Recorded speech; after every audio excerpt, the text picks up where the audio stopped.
Gye buvuddeko omukulembeze w'eggwanga Yoweri Kaguta Museveni yasisinkanya abamu ku bannabyabufuzi ku ludda oluvuganya gavumenti okuli omubaka w'Amawokota North Yusuf Nsibambi, Moses Kabuso w'Ekyamuswa, Latifu Ssebaggala Sseŋŋendo, Faluku Ssebaggala n'abalala era ebifaananyi byabwe byasaasaanidde omutimbagano ekikyayogeza bangi ku bannayuganda obwama.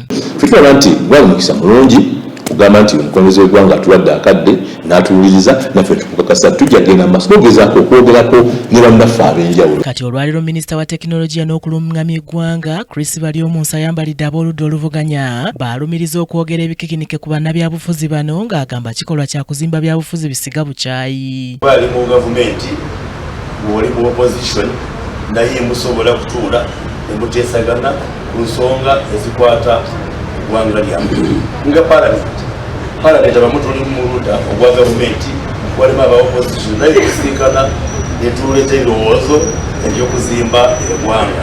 So aba opposition okusinkana ne president sikiraba mu nsonga yonna kubanga nabo balina ideas ez'okuzimba eggwanga bave mu politics eza extremism ez'okuleeta obukyayi ezokulowooza nti ng'obuli bwa opposition tosobola kusinkana aba-NRM. Asabye kino kibe kyakulabirako eri ab'oludda oluvuganya obutatwala be bavuganya nabo ng'abalabe baabwe. Ba gavumenti okulaba nti muweereza abannayuganda, so eyo sigino ey'aba opposition kusinkana ne president nungi kubanga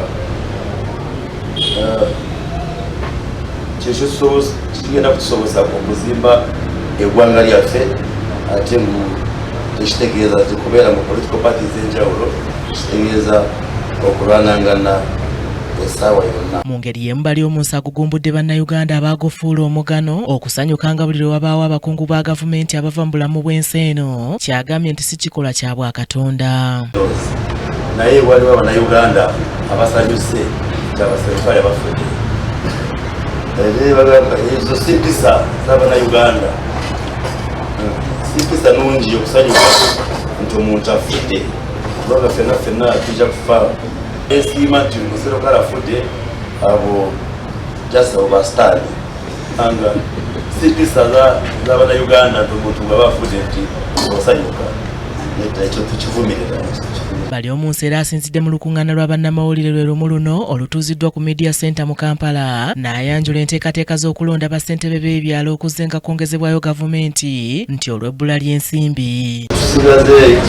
Wasigalizaayo obululu obwa LC1 ate ekitongole kyaffe ekya Electoral Commission kijja kuba kirangirira olunaku lwe tugenda okulondera abakulembeze baffe aba LC1 kubanga mutukira emabega twali twongezaayo ennaku ez'okulonda kwa LC1 tulindiridde season ey'akalulu. Twagamba nti tujja kulinda kuba tumaze kutandika akalulu ka president, parliament, gavumenti z'ebitundu, by'ebiseera bye tugenda n'okulondera abakulembeze baffe aba LC1. Ono agamba newankubadde nga wabaddengawo okusoomozebwa okw'enjawulo okw'okutegeka okulonda kw'abassentebe b'oku byalo, ku luno akakasizza bannayuganda nti gavumenti yeetegese ekimala okussaayo okulonda kuno. Abantu beetegeke nti mu ennaku ezitali zaawala Electoral Commission ejja kuba erangirira olunaku ogw'okulonda